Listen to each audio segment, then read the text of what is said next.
The difference between a good workout program and a bad workout program is vast. One gives you incredible results. One gives you nothing. But what makes a good workout program a good program? Is it how sore you get? Is it how much you sweat? No. It's the programming itself, the exercises, the order, the sets, the reps, how it's programmed makes a huge difference. Here's what we're going to do right now. We're going to talk about the best exercise combos for each body part. You want to train your legs, your back, your chest, your shoulders, your arms. What do we think are the best exercises for those body parts, and in what order? How do we combine them for good workout programming? Let's go. Left, right, cross, uppercut. Now, Yes. okay, I want to be clear, because are we talking about in a single workout? Yes. Or okay, Yeah, because we get into the whole programming thing. This episode will be 5 also hours. why this matters, because another way this could have been said is like these are the top 2 exercises per muscle group, but it's not that. It's like in a workout, which makes a difference, because you're not going to do something like a barbell back squat and a deadlift in that same workout. Right. So I think that's good point. important to note, because someone's going to be like, "What? That's not the best exercise for legs." It's like, well, no, you're doing one of the best exercises and then another one that goes really good. Totally. All right, I'll start with legs, and I'll give you. Of course, Interior too. Yeah, of course, the exercises will change depending on the individual, goals, prior injury, all that stuff. But I'll give you generally just a good exercise combo for a workout program for legs. Okay, and it'll look like this. It'll be barbell squats will be the first exercise. So you're going to warm up, obviously get into it. You're going to do your working sets of barbell squats.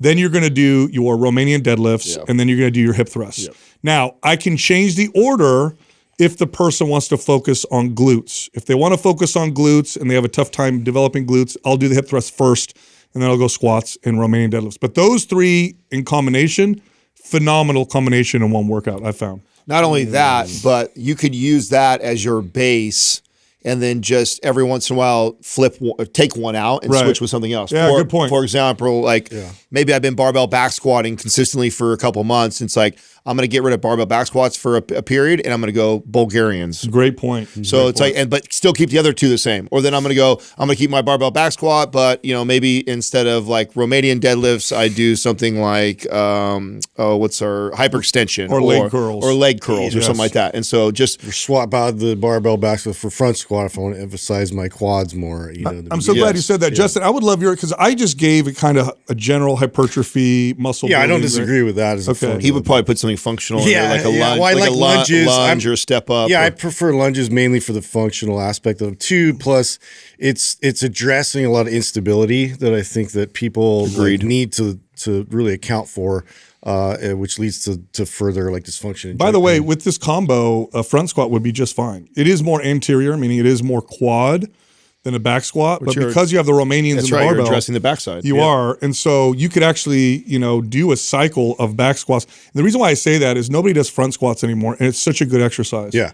I almost never. I see everybody. So I always bring it up because I always forget, even myself. So. I see everybody back squatting now, which is great. It wasn't like that not that long ago, so that's phenomenal. It's actually crazy when I still see no front squats though. Nobody front squats. They're hard, and it's hard. But it's different, and it keeps you upright, and it really does have a different. You know what's so funny about that though? Isn't this a trip when you think about this? I would say I probably front squatted or goblet squatted with more clients than I did barbell back squat. Of course. Yeah. So it's a bit ironic, right, that we say that as a lot of my clients had them go through that because it's easier, it's a better position. They are hard, but it helps keep them more upright.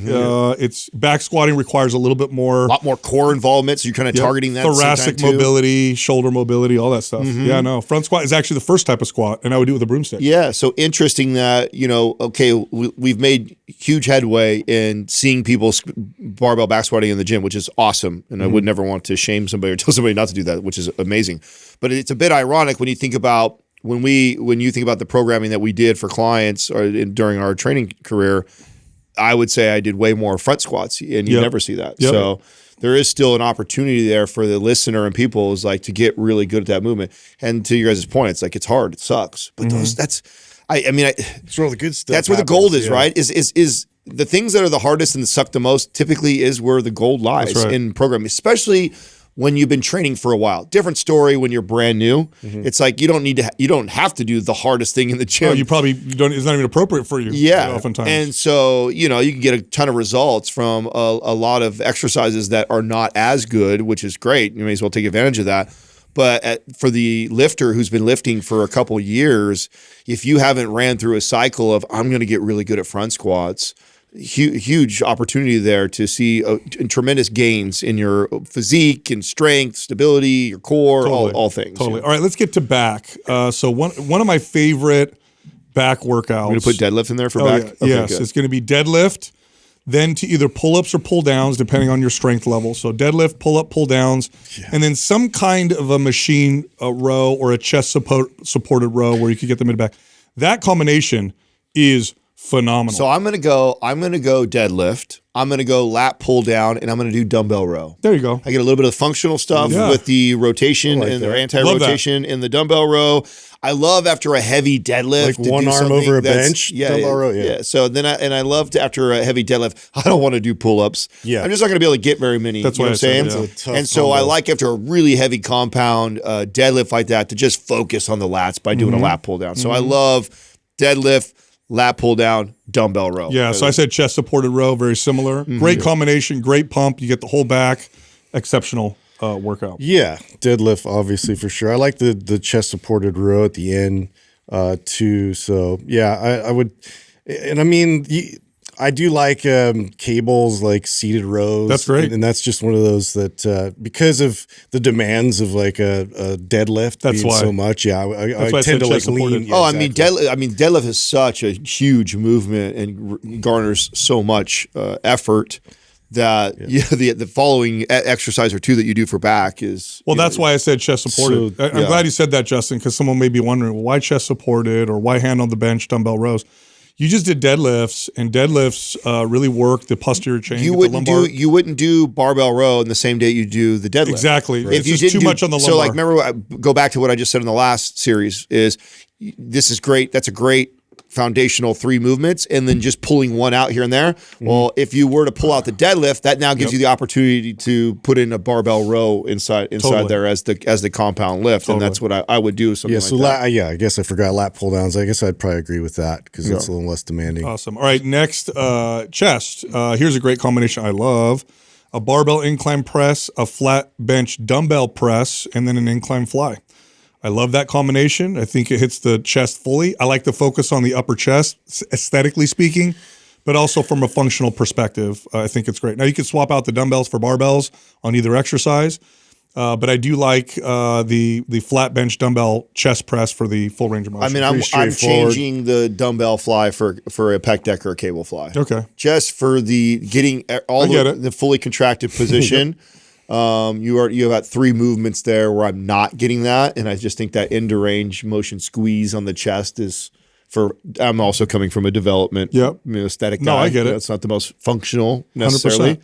Yeah, I like dumbbell flies with that. I would even probably do dumbbell flies on an incline bench as well, just because functionally it just feels like I can open my chest. You know, the value of a dumbbell fly, because I hear what you're saying, right? So here's what Adam's saying, and this is true. When you're pulling with the machine or cables, the weight is the same all the way through. Yeah. So there is no change in the resistance. Now, when you're using dumbbells, dumbbells are up here towards the top, there's really no resistance on my pecs. The resistance only happens as I bring my arms out. Now, that being said, loading a pec or a muscle in the stretch position produces a lot of hypertrophy. Yep. Functionally speaking, which is kind of funny, there's probably advantages to the cables because I'm developing all the way through. Right. From a hypertrophy perspective, I've actually found dumbbells that might be a little bit better because of the stretch, but this is my own observation. Well, functionally, the instability of the two also has value with shoulder stability and stuff like that. But are we like splitting hairs here? Yes. Yeah, I mean, sometimes I follow up like a bench press with like a chest focused dip, mainly just so I can get the deep grinding. You can totally replace strength those that way. Yeah. Yes, 100%. I wonder if I would. That's an interesting thought because I would probably start with that. Really? Yeah, I think I would start with Before bench? Yeah. I like the dips after the incline. Yeah, after incline. I love that stretch you get at the bottom, at the bottom. Yeah, I'm roasted after that. Like if I do loaded dips, I just want not strong enough. Yeah, I mean, so barbell, an incline barbell press and loaded dips to me are in like very equal categories. Yeah. And so I think of it the same for the like we talked about deadlifting and squatting for the upper body. Yeah. I rank it at that high. So it's like for me doing them the same workout. Yeah, doing the same workout. It's not possible. Absolutely could do it. Absolutely have done it. But it has that much value. It can carry the top exercise of the work. And that's kind of how you look, or at least how I look at it when I look at I'm doing 2 or 3 movements for a single muscle group, because that's what we're talking about right now. We're not talking about like a full body routine right now. Right. We're talking about doing 2 or 3 movements in the same workout. If I'm doing that, it's like I'm always thinking of like what's the king. It can be pre-taxing. Yeah, what's the king movement that I want to focus on, and that's going to be, and I would consider the loaded dip, the barbell bench press, the barbell dumbbell press, all your presses, barbell or dumbbell, or probably a weighted dip in the category of king of movements there. And so that's the one, and then the other 2 are. I totally agree. Yeah, that's totally kind of how I would look. Today's program giveaway is Maps Aesthetic. If you want to win, leave a comment below this video in the first 24 hours after we drop it here on YouTube. You also have to subscribe to this channel and turn on your notifications to enter to win. Also, Maps GLP-1, a workout program with diet advice, supplement advice, and lifestyle advice for people using Ozempic, Wegovy, semaglutide, tirzepatide, a GLP-1.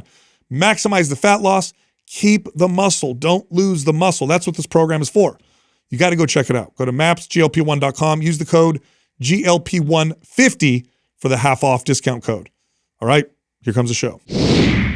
All right, let's get to shoulders. I have 2 absolute favorite shoulder workouts. There's 2 of them, and they look just like this. So we have either an overhead press, typically it's a barbell, then go to rear lateral, then go to side lateral. That's my 3 exercise combo there. Or an upright row to rear lateral to side lateral. That's my other 3 exercise combo. Those are my 2 favorites, and I've used them for myself. I've used them for clients, for hypertrophy, for making big round shoulders. It's amazing. Oh, this will be where we're all kind of very different, I bet, because Justin's going to go very rotational involved. Yeah. I'm going to sit my ass down, and I'm going to do heavy dumbbell presses to start off with. I'm definitely going to do like a cable reverse fly for me is just one of my favorites for the rear delts, and then maybe like an upright row. Those are like the so instead of lateral, upright row. Yeah. So I'm going to go upright. I'm going to go upright row. I'm going to go seated dumbbell press, and I'm going to go my cable bent when I bend over and I pull through that full range on the rear delt. That's like one of my favorite workouts. So I definitely do like obviously a barbell press first, like overhead press, standing also, standing, right? Yeah, and then probably do more of a rear lateral, and then lastly, I'll probably do like either like a one arm or like an alternating rotational kettlebell press, shoulder press. That's great. You know, it looks so different, right? You have this very functional perspective with shoulders. With Adam and I, there's a little bit of a kind of a commonality, which looks like press, rear, side. Yeah. Press, rear, side. Yep. Now, why rear before the side? Why rear so soon in the workout? Aesthetically focused. It makes the shoulder. It's a bigger part of the shoulder. It does. Yeah. You develop the rear delt. Your shoulder looks round. Yeah. Everybody thinks it's the side delt. It's the rear delt. In fact, I will sometimes start with that. Yes. Well, it's important too. To really keep it tracking properly. So. And I think to me that's one of my favorite things to talk about with the shoulders, because I think it's neglected and overlooked for most people. I think it's an afterthought. I think a lot of people treat rear delts like lateral raises. Yes. Yeah. You know, it's just like you throw in the lateral raises, whatever, light, just touch them. It's like, no, man, rear delts you can develop. And so sometimes they will lead my workout. And it makes your shoulders look crazy. Oh, and it brings the shoulders all together. I tend to treat the laterals as kind of like the redheaded stepchild. It's the last, because if you do a really good press that's heavy loaded, so that, and you got a really good rear delt movement in there. Yeah, you're getting, your laterals are getting touched in there, or you do like an upright row, which kind of encompasses both. Like you get a lot of that, and so which is different from when I started as a kid. As a kid, laterals was like I did a lot of lateral raises. I did a lot of lateral raises. I had this attitude of, Well, when I bench and stuff, I get a lot of anterior shoulder stuff anyways, and when I row with back stuff, I'm getting reared anyway. So it's just when I shoulders used to. That's when I got the comment of weak shoulders. So don't do that, kids. Don't just focus. By the way, on, side note: shaming people has benefits. Adam's shoulders got amazing after he got shamed. Yeah, we need to start bullying each other. Sometimes it's motivation. Yeah, no, totally. All right, let's get to biceps. So I have a couple combination that I really love for biceps. Standing dumbbell curls, alternating, supinating. I like the supinating action of that. So do I. Then I like an incline curl where I'm laying back and get a stretch in my bicep, and then finish with the concentration or a spider curl to get the squeeze at the top. The other option I have is a barbell curl, hammer curl, preacher curl, which is the other one. And that one to me made my arms feel the strongest. That's where I was going. Yeah. Oh, really? Same Barbell combo? curl, yeah, hammer curl, and then like, what's the one called? Incline curl. Incline curl, yeah. I love that. Yeah, I'm starting with supinated, alternating dumbbell curls, seated because I'm lazy, and then I'm going over to preacher curls, and then maybe like spider curls. Those three together. I love that. All different elbow position. You got the supination in there. Yeah. By the way, it's another. It's funny. We're all talking this. How often do you guys see anyone doing supinating dumbbell curls? They're not that common anymore. Not anymore. It's kind of weird that you don't because program I them, guess that's when about I it. was when I was doing arms all the time back in the days, I felt like that was a very staple. Because that's what bodybuilders did back then. Yeah. But now I don't see anybody doing anything supinating. That's part of the action of the biceps, everybody. Like the turning of the hand, the bicep is what does that. So that's part of the action of the bicep. So involving a supinating exercise. I've also been I've always been a fan. Unless I'm pressed for time, I like to alternate because the little bit of lag of time between, I can load more, and so I can curl more. I also like bicep focused chin ups. Oh God, to start with. So that would be like, you're taxing when. Oh that's brutal. That's a great one. Leaning forward, shoulders hunched, squeeze the bicep. Those. Yeah, that'll make your arms underrated for sure. Not done. Rarely ever see somebody do a movement like that. Always, I'm excited if I see someone. I'm like, oh my God. Okay, this dude knows what he's doing. Like you never see a movement like that. Everybody thinks that's a back exercise, but when done properly, it's a bicep exercise. Yeah, it absolutely could be a bicep exercise. All right, triceps. I have a 3 exercise combo that will blow up anybody's triceps. It just does. All right. Close grip bench press, overhead tricep extension, either with dumbbell or an easy curl bar, so you get in the stretch. Tricep press down with the squeeze. That combination right there will light up. No qualms for me. You like that one? Yeah. That's definitely the close grip bench press was life-changing for me when that was introduced to me. Like I never seen my arms blow up like that before. And I felt like I did a lot of the other stuff before that. And so that was dips would be the easy switch out there. Weighted dips if I'm going to go like real taxing with that or on the rings. Either one of those I could go back and forth as the king exercise for the tricep. And then I agree, like whether you do cable, dumbbell, an overhead extension in that stretch position, and then to kind of finish it off like a tricep push down or any variant to that is the rope. Yeah, great exercise combo. There you go. So everybody's got just the major body parts that you could train. Some good exercise combos. Try them out. And you could really run those. And like I said, just every 4 weeks or so, pull one movement out and alternate with something. And if you're being really good, you're thinking like Justin, at least every other time, and one of us every other time. In other words, like I'm one day, or if I'm always barbell back squatting, I'm going to go, okay, I'm not doing anything that addresses any rotation or stability. So I'm going to do something that's unilateral or moving. If you're going to think laterally too, with legs especially, do like Cossack squat or lateral lunge, throw that in there to replace. So every once in a while, rotate one of those out and give yourself a movement that challenges stability or a different plane of motion to really stay balanced functionally. Because I think the mistake like that you could do, and what I did for sure as a younger kid lifting, is so bodybuilder focused that's all. And because you're going to get great, and even if you are aesthetically driven, you're still going to get the aesthetics from those movements, and because of the novelty of it, and you're also addressing the stability in different planes, and that'll keep you going longer. Great point. Yeah. Speaking of which, I've had to switch my workout focus to more kind of hypertrophy bodybuilding again, because I was going heavier for a little while. I was having fun with that. I started deadlifting again, but then my joints start to talk to me. And it happens sooner now, you guys. It now happens sooner in my training where I have to kind of back out. And I can do it for about 3 weeks until I start to feel my elbows, my wrists a little bit, my knee or my hip. So now for the past few workouts, I wish it total was. bodybuilder I stuff. wish it was just chronic pain that kept me from that. What it is from I get injured. I've been getting I got injured so much in the last couple of years that I've totally bailed on really going super heavy on it. Maybe just be consistent for a while with just straight bodybuilding. Yeah, stuff. and that's just it. Is I haven't what has happened is ramping up too fast to that really heavy stuff, and then injuries happen. So it's like now I've just told myself, it's like, there's no reason for me to be doing that. It's all ego for me to do that. Totally. It's like, so, which is why I don't even like lifting when there's anybody in here, because that's when I have a tendency to do dumb shit. I was talking to Adam the other day, like, I was just laughing because did the lamest workout I've done in a long time.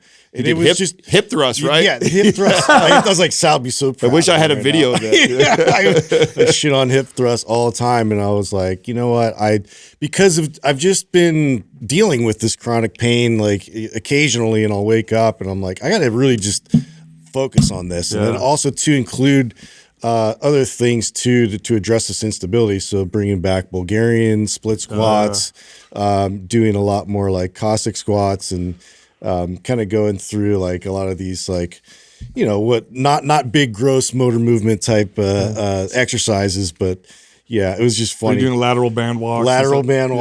Yeah, doing all that stuff. Trying to build it back. It helps. Dude, jump roping and like getting, more acceleration training back, it just exposes all these kinks You're also in a the chain. big dude that's jump roping. You're not like a 160-pound guy, bro. You're I feel it. loose. Nothing It's petite about all you. flopping.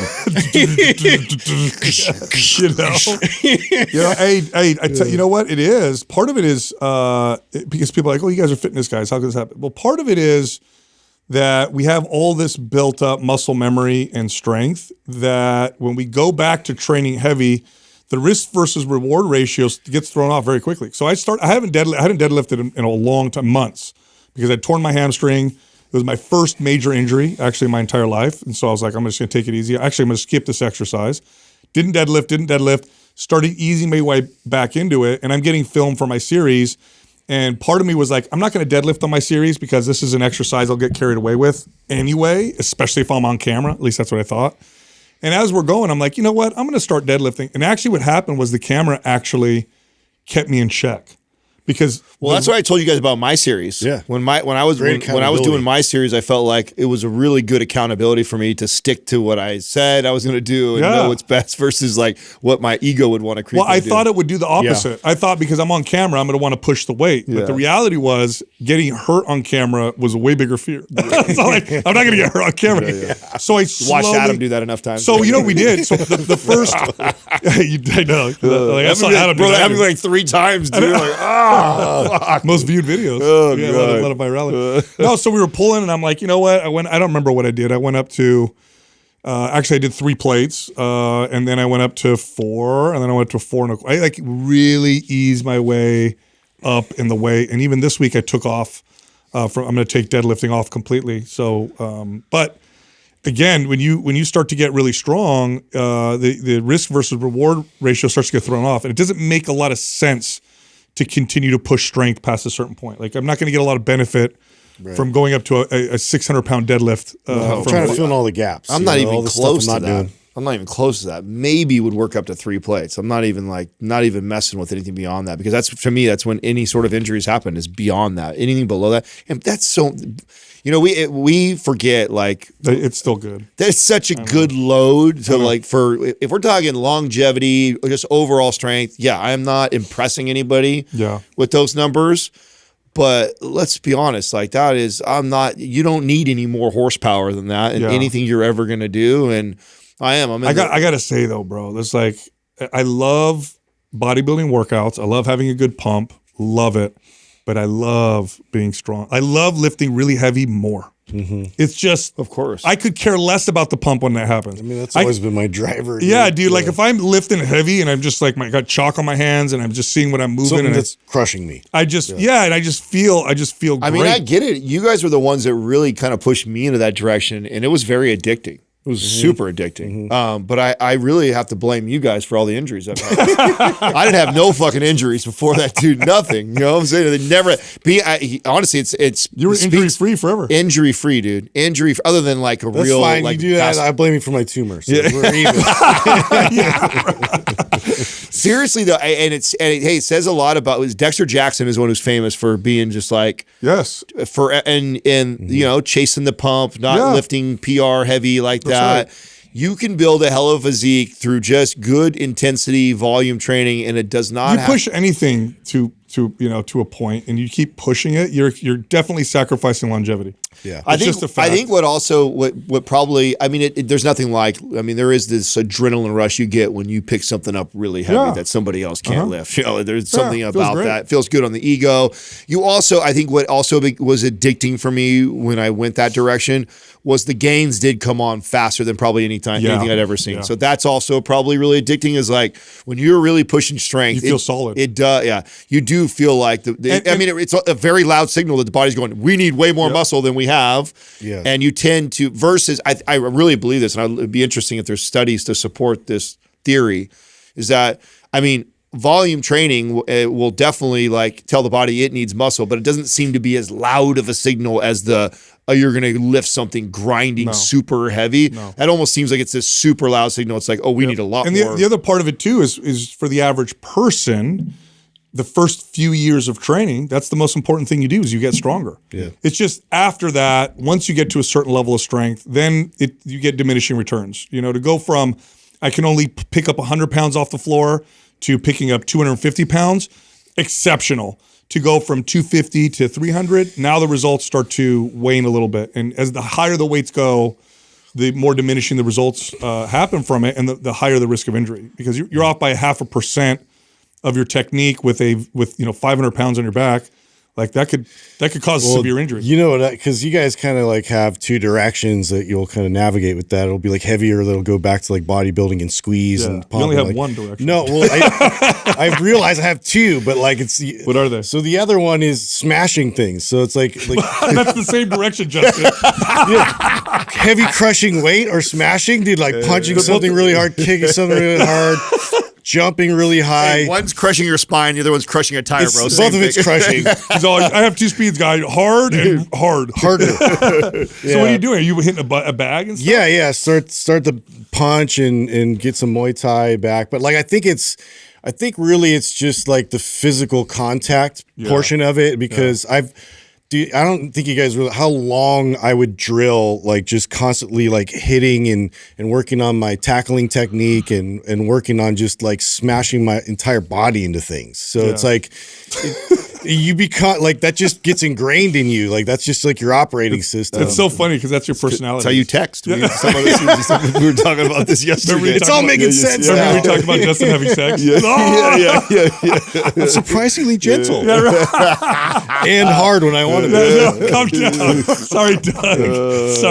You guys brought it up. How you do anything is how you do anything. That's all I know. I get no complaints. You know what I would love to do? Have you guys ever gotten a bone density test?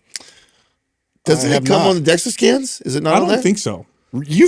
That's so random. What made you think? Because here's why. Because did you have osteoporosis? Yeah, you feel a little wafy. Yeah, I think you're all right, dog. No, because who was it? One of our friends in the fitness space talked about how their bone density came. Oh no, it was Dennis Roberts. Yeah, our buddy, the jiu-jitsu guy.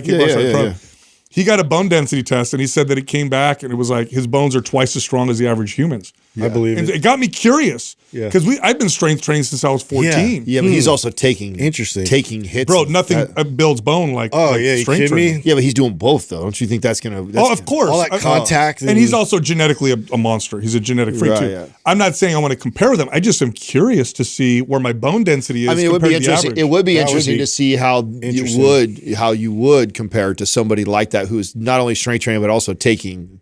I just want to see how I am. Like, where's my bone density? If I'd be fascinating to see, like, and compared to the average person. So what I always felt like do we have any studies to compare? Because the old school techniques is like kicking a tree or hard things like that to build up that. Yeah. How much of that compared to somebody who just squats really heavy would you say? So the difference is this: when you look at when they do scans of like old karate. So karate is a good example because classic Japanese karate, they conditioned the hands, and they would hit boards. And you'd see these old guys, and nobody really does this anymore. Maybe there are people that you're not going to find a karate school like this in most cities. But the old school ones, you'd see these instructors, and their knuckles would be like distorted and huge. And essentially what you're doing by hitting things is you're causing microfractures. Yeah. So if you look at a bone under a microscope, it's kind of like a honeycomb shape on the inside with little pockets of air. And what happens is those little honeycombs, the bone in between starts to fracture, and the little pockets of air fill in. And the bone gets more and more dense. Yeah.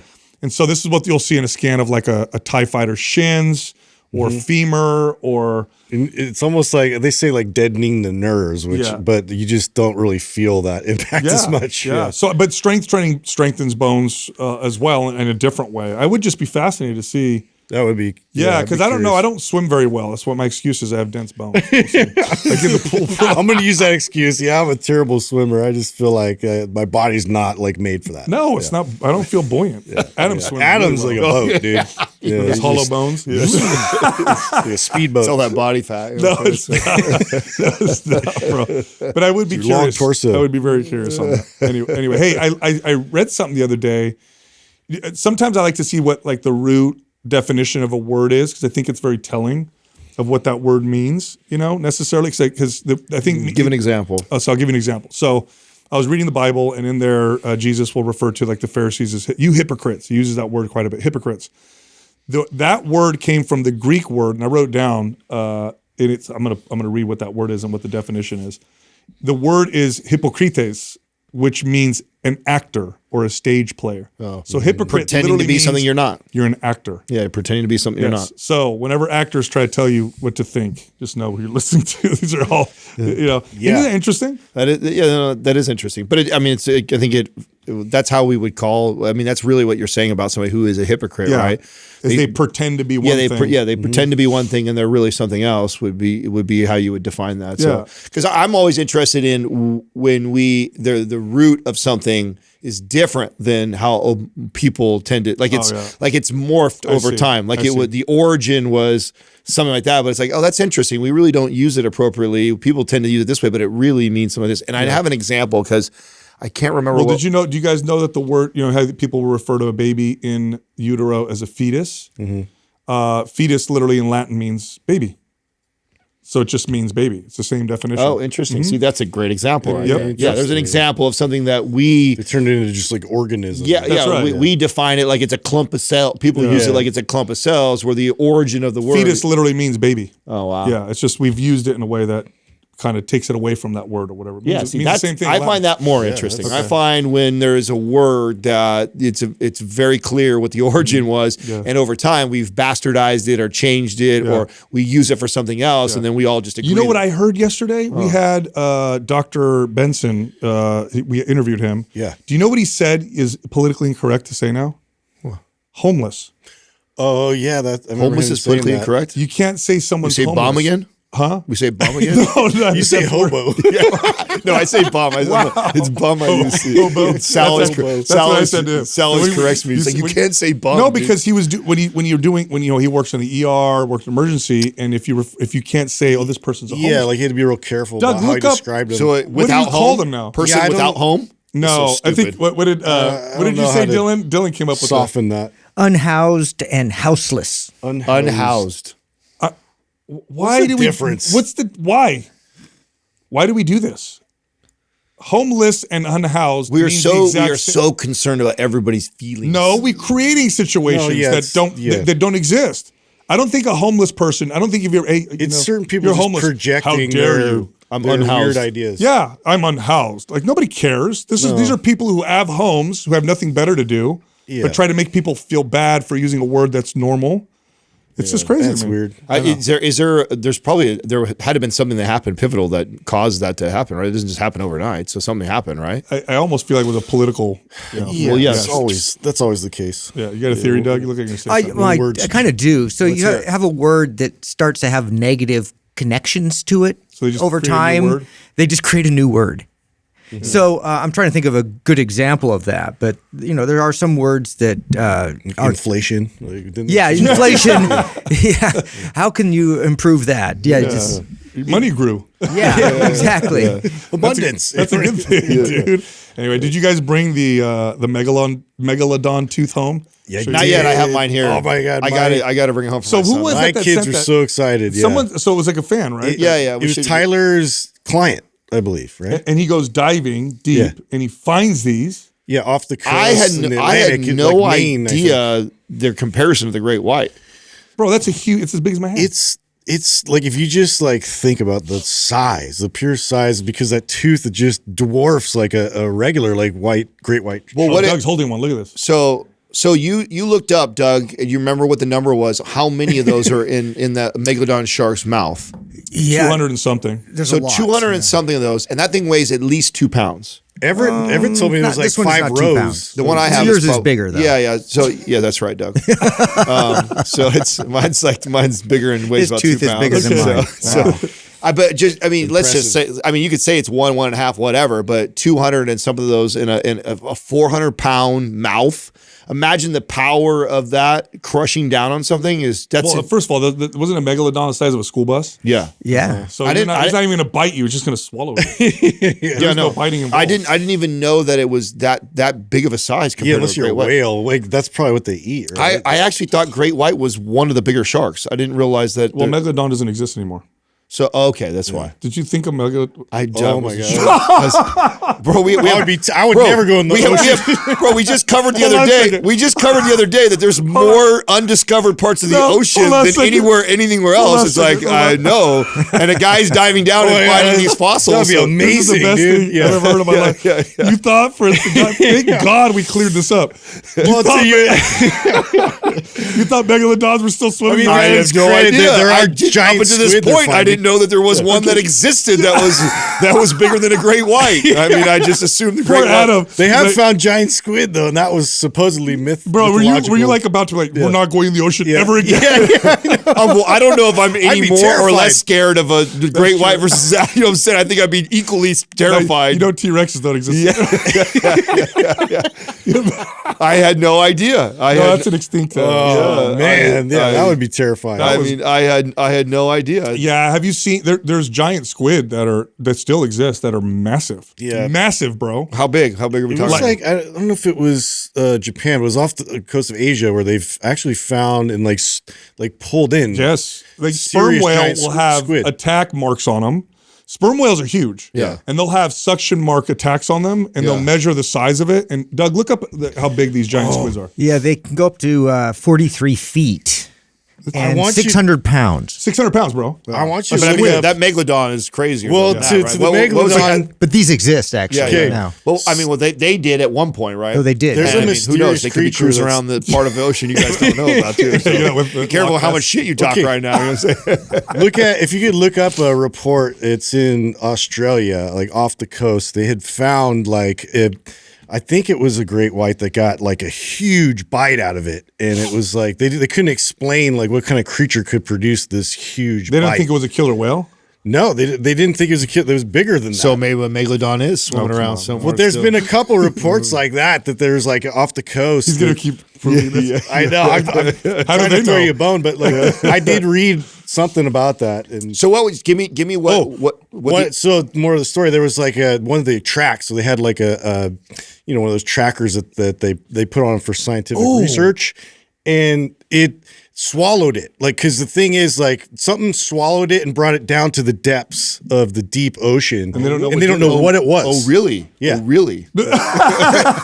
Something giant swallowed it and took it to the bottoms, and we have a tracker. for that. I read about that. I know, right? Yeah, He just did. just like his dinosaurs don't exist. That theory. It's like, bro. He's like, wait a minute, maybe this tooth Like, is So Wait a according to our carbon dating, how old are these megalodons? Yeah, And what, how big? I'm curious. I know it's school bus size, but what would that weight wise be? I mean, that thing had to be tons. Oh yeah, bro. Multiple Oh, tons. yeah. Have you seen the movie Meg? That's showing a megalodon. Yeah. Oh, is that what that's supposed to be That's about? like there's one alive and it was attacking. Oh, interesting. Well, we know how much stuff comes true about movies. Yeah, So they know something we don't So know. between up to 94 tons. 94 tons? Yes. Bro. yeah, I know. Yeah, A ton is 2,000 pounds. That's Yes. insane. yeah, that's huge. Holy, It's a big old shark. bro, that's so big. If You know what sucks? if it bumped into something, it would You know like what sucks about destroy that? things. If you're on a yacht, It'd eat buildings. if you're on a boat, you're dead. Bro, you're on a carrier. Yeah. It puts a hole in that thing. Yeah, that's No, I'm serious. Like, I mean, think about that for a second. 94 tons runs into a carrier. That's probably putting a hole in that a little thing. bit of a bump, maybe. I don't know. Yeah, I don't know. Oh, I don't know. Steel, Yeah, right? That's true. Yeah. Crazy. The way killer whales, you guys know how killer whales, what they do to great whites, right? Yeah. They go for the liver, don't they? Flip them upside down. So they organize, they flip a great white upside down, which kind of makes him paralyzed. And they like surgically remove the liver and leave the rest of the shark. They eat the liver. Yeah. Crazy. They eat the liver and leave the rest of the shark. The nutrient dense liver. They know That's where it. it is. All are going. That's And it. leave all the rest. They leave the rest. That's interesting. Isn't that crazy? Pate. That's crazy, right? Yeah, it's I crazy. mean, it has to be Delicacy. so nutrient It dense is. to be worth attacking something like that and then leaving all the rest. It is. Wow. I know. I didn't know. I didn't I know saw they- one. I know this. They're My so son, smart. My too. son was asking me, so I'm like, let's watch some videos. I know. I've seen those videos of where they're like getting seals and things like that. Yeah, How where they work together. Bump the ice. Or they'll bump the water. Yeah, and they all knock it like certain ways to then flip the seal down and get in. Yeah, that's crazy. That's funny too because we think of killer whales as being like cute, Yeah. but they're way Well, worse. they don't typically attack humans. That You hasn't put them happened in very often. captivity and you dance Except on for them. bugs, and like yeah. been pissing them off. lately. Doug, do orcas attack humans in the wild? Not in the wild. That's why I haven't really heard of No, any they don't. That's why it was situations such like a big that, deal when whatchamacallit happened when they did attack one of the- Blackfish? Is that the documentary? Yeah. Right? I mean, I think Because he that's, kept them in captivity. Yeah, that's what I mean. That's why it was such a big deal, is because like everyone's like they're not supposed to attack humans, but you know that also it's different when you put them in captivity and do stuff like that with them. Interesting. You know, we had a caller earlier. I got a comment on something, and I looked this up off air, so I wanted to bring it up on the show. She said that her Planet Fitness has barbells and a squat rack. Yeah. And you made a comment, Adam, and I was going to say more, but I'm like, hold it for the show. You were like, Market. They're listening to the market. Yeah. So I went online and I looked up, does Planet Fitness gyms use barbells? And a lot of locations do. Wow. Interesting. A lot of, and it depends on the location. And I think you're right, bro. I think their little experiment of not putting barbells in because we don't want people deadlifting and stuff like that. And now the popularity of strength training is growing so much that the average person is now wanting to deadlift and squat. That speaks volumes. It speaks volumes. It's also brilliant. I mean, you got to give them the. I mean, even though we kind of shit on the company a lot because of like the way they marketed. I mean, literally, and the reason why, if you haven't heard us talk about it before, it's like when your desired outcome is to help people, get people fit and in shape. I think that's a good place to be if you're a gym or you're a trainer or things like that. But when your desired outcome is to organize a business that you don't want your customers to use the gym but still pay you, because you can't profit if they all use that's right. So you have to people have to understand that like that model. If 50% of your members were successful and showed up, it doesn't work. It works because they put the price so low. They are banking on you not coming but still paying the membership. Right. That's a bit. You know, like that's not to me. That's a. I don't know. I don't like the way that feels. Misleading. Yeah, that would be like us selling something, intentionally wanting the thing that we sell to people for them to fail. Like right, we help trainers, right? If we were putting something out that is almost like sabotaging their business, and then our whole business is about pumping more of them through it just so we can make money, but then really the information we're giving them is hopefully going to make their business fail. Like that's not a. The irony is the more. This is literally how it works. The more members they get that don't use the gym, the lower the prices can go. Yep. That's literally how it works. Yes. And this has been the gym model, generally speaking, for big box gyms for a while. Planet Fitness just took it to a whole new level, to the point where this is what they did. Here's what I want people to understand, because people thought, oh, that's funny. No, they were strategic. They did commercials. You can find them. You can find them on YouTube, where they would paint the stereotype of a bodybuilder, where they're in there with their tank tops and they're clanging weights, and then they set off a lunk alarm, which Planet Fitness, some of them still have in there. And they're like, you got to get out of the gym. We don't want you in here. Now, here's the strategy with that. There is some fear about working out around bodybuilders, but it's not that big of a fear, you guys. It's not like this thing that's keeping people away from the gyms. That's not really what it is. What it is they're trying to talk people into using the gym who aren't going to use it, and talk people who are going to use it a lot into not going to their gym. right. Yeah. So it's like we don't want people who work out a lot. And then they filter that out. throw That's in the once a month free pizza thing for you to go like, well, shit, if I just eat pizza, Yep. $9, that it's a for wash. That's right. And so it becomes it's a payment no matter what, regardless of how I'm using it. And so that was anyways, that was the whole point of me sharing that was that. That's why we trashed him so much early on. But really cool to see that the market has spoken and that enough people that even go to their gyms are saying, hey, we need barbells. We need Sometimes barbells. that's the only option in that area, you Yeah. know, and it's been frustrating because it's like, you know, they only have, it's like Smith Machine's the closest, and it's like, so it's not the same thing. But So the prediction for me is that That's where I was gonna go. What do you think? they use that strategy, the original one that we were talking about, pizza, not wanting the bodybuilder in there, to grow and build and to separate themselves in the market, which was probably very brilliant. Now I think you will actually see them totally build and structure towards what everybody wants, which look for functional fields in their necks. Look for things that attract the CrossFitter or attract other people that go, because now they have a big enough piece of the pie that they can start to shift and steer the market a bit. And so I think that's where they'll go. They'll Doug definitely just do that. looked They got up. the real estate. They discontinued the free pizza back in 2020. There you go. oh, Wow. There you go. interesting. So they're totally pivoting. That They was got a lot of heat for that. That's why. It just makes no sense. No. It's like, hey, come to our It's a conflict of interest. Alcohol Anonymous Club, free drinks on. What's going on here, idea, dude? yeah. What are you guys doing? Yeah, I didn't realize they stopped that in 2020. I thought they were still doing that. But I mean, that again, more of the listening to the market. They probably got a lot of heat That's for right. that, and they. I want to talk about something. I want to change directions here because we had a caller talk about this, and we often talk to people who have trouble sleeping, and we typically talk to people who have trouble falling asleep. But another very common phenomena is people who can fall asleep just fine, but wake up at 3 a.m. and they can't go back to sleep, and they feel restless. So what this feels like for you, if this is you, this is what it looks like. You go to sleep just fine because you're exhausted, and then you wake up 3-4 hours later, and then it's a bunch of back to sleep, wake up, back to sleep, wake up. Look at the clock, go back to sleep. Yeah. Look at the clock, yeah. And it's all night long until the alarm goes off, and then you feel exhausted. And this is a problem that I don't think is often addressed, and there are a couple potential solutions. So one, I saw the sleep expert talk about this, and I thought it was brilliant because it made sense. I haven't tried it yet, but you have nothing to lose. If this is you and you've tried everything, you got nothing to lose, give this a shot. So what he said he said, typically what people will do when they wake up at 2 a.m., 3 a.m., whatever, is they'll wake up, look at the alarm clock, close their eyes, and try to go back to sleep. And then they end up doing this game of, I have 3 hours left before I have to wake up. I have 2 hours. Why can't I go back to sleep? And they're just trying. He said, listen, you're awake. You can't go back to sleep. Get up. He said, get up, keep the lights really low. Yeah. Don't turn on bright lights, and do something. Very counterintuitive. He said, do something relaxing, like read a paper book in bed. And he said, and then when you feel sleepy, go back to sleep. And this particular expert said he had way more success with that than having people just try to stay in bed. I'm super curious to hear. I mean, because you also gave her the advice to try Brain FM, which I think is a great piece of advice. I did that because Brain FM's data shows that it doesn't just help people fall asleep; it helps them stay asleep. Yeah.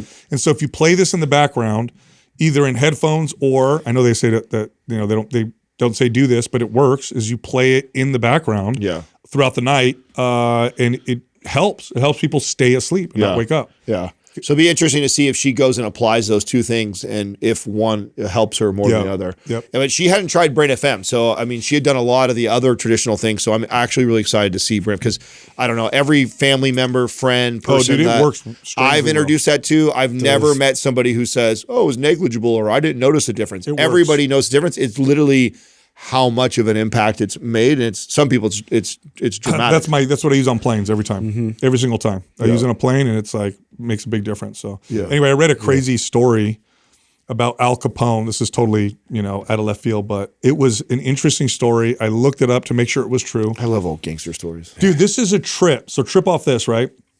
There's a musician, famous jazz pianist. Fats Waller. So Fats Waller was he's famous. People who are into jazz know who he is. There's always like a Fats. I know. I know. Isn't that funny? Yeah. Back then, your name would be something rude. Totally. Pirate John or whatever. Yeah. Anyway, his name was Fats Waller, famous jazz player, right? He was kidnapped. He was kidnapped by Al Capone's mobsters. So they literally kidnapped him to surprise Al Capone for his 28th birthday. And then when he got there, they're like, we want you to play for him. And so then the rest of the night, he played music and got super drunk. Yeah. And apparently they all started treating him well. And then they dropped him off, hammered, and with thousands of dollars worth of tips. And he never pressed charges, probably because he was afraid. How terrified was he initially?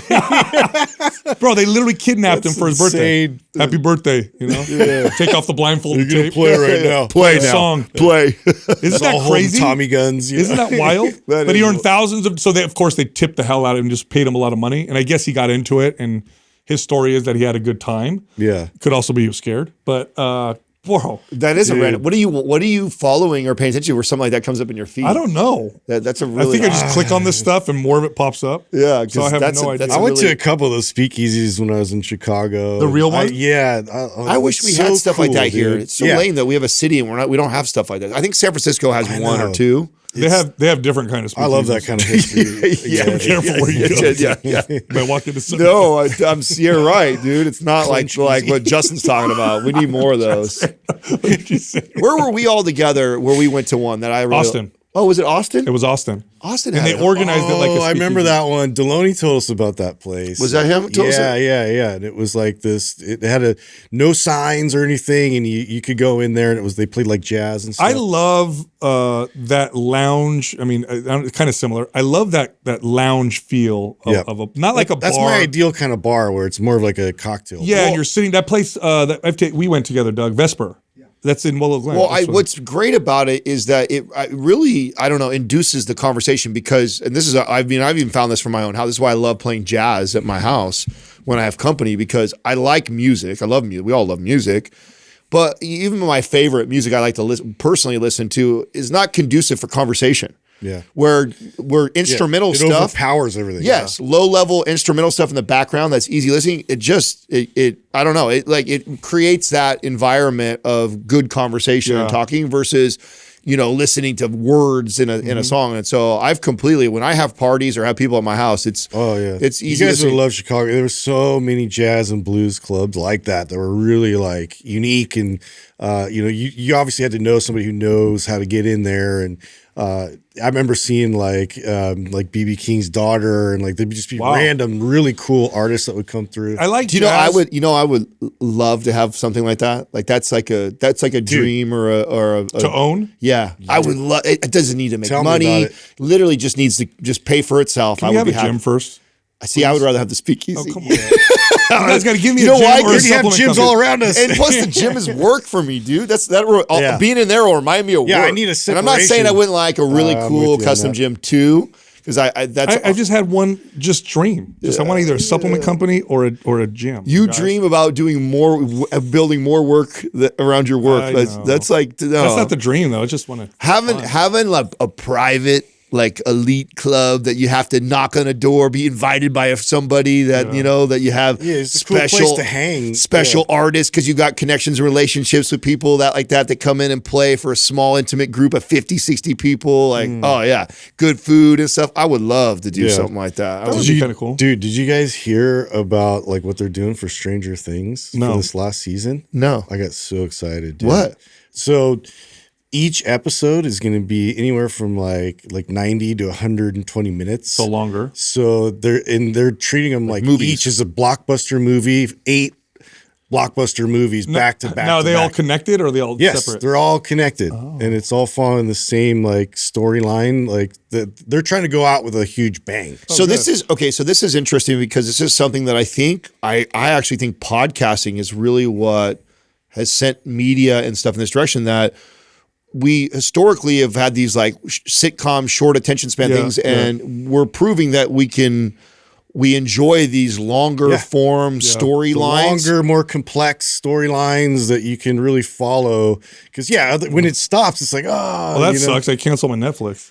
Well, yeah, maybe just for that. I know. I watched 1 or 2 of those seasons, but it's not my jam. Yeah, Did you get into it, Doug? I didn't get into it. I did. I think I watched season 1 and 2. Yeah, that's I me. loved it. I watched 1 or 2. It was kind of like it lost me after a while. It wasn't.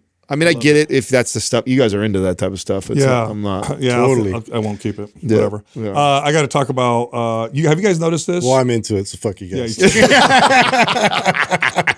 Tell me all about. I really You guys don't- always shit on I my really, stuff. I really It's don't care if fine. you don't like my stuff. Have you Well, listen, guys, you got a lot of people behind you. I'm not gonna talk shit. You know what I'm It's saying? one of the 'Cause- most popular series. Yeah, it is. It's for sure possible. Have you guys noticed how quickly we just got a huge shipment of the crisp power protein? Gone. pretzels?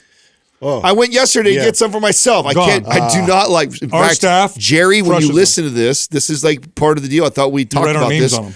You know, you're supposed to. She's supposed to carve off stuff for the founders, and then because with the staff we have now, something good hits our They're place. gone. They're gone, and we don't police it. So it's just like What's your guys' favorite flavor? flaming hot. And the cheddar. Yeah. Yeah. I think cheddar's They're my favorite, really too. they're. I heard Doug say when we were looking up that today about them that their the cinnamon, cinnamon one ones- is the real popular one. It was Well- good, but it wasn't. I didn't think it was the best. No, I think it was the most requested one of all. that means? Meaning that they didn't have it and people were asking like someone for it. said, make a cinnamon one. Okay, I think when, that's you know what when it I is. ate it, I couldn't help but think pouring milk in it, like making a cereal out of it. Yeah. That's what I felt like when I was eating. You know felt what like I would do is I would dip it in CTC. peanut butter. or something like that. Yeah, that would be cinnamon good. and peanut butter. Look at That Justin. might be all right. Yeah. Justin puts peanut He's butter. all cheddar, dude. I sent I'd him. be into it. I sent Yeah, him I'd be over into this it. cheddar, this cheese macaroni cheese recipe with like that was Cheez-Its crunched. almost over- disgusting how much cheese- It was like disgustingly like good though. There was a part Yeah, of me I that's would like I eat kind of want to try that. You know. Taco Bell's the king of that. Where they'll combine like, things. ooh. You're just like, what are you doing? Dude, I had Layers. I was gonna share with you guys a dad thing. I did share a little bit yesterday with you. You know, when these I'm behind everybody, right? So I'm the last dad. So I'd shared recently how cool it was that my son can beat me at something. Yeah, yeah. It was Yeah. like it's Pivotal funny as these moment, dad yeah. moments happen to me that just never crossed my mind that would be something Yeah. that like gives me so much Yeah, joy. like, you didn't let him win. He'd actually. Yeah, beat you. no, and there's a huge difference. Like obviously he's 6. I've been playing games with him since he was a little kid, but come on, I mean, let's I'm doing everything I can to let him win so he has fun and enjoys it. But like now I'm like really trying to win and I'm getting beat. And so I actually like look forward to coming home. Like, you want to play Uno? Let's go. You know what I'm saying? I want to play. You know what I'm saying? And it's like exciting. great. So that's a really cool thing for me.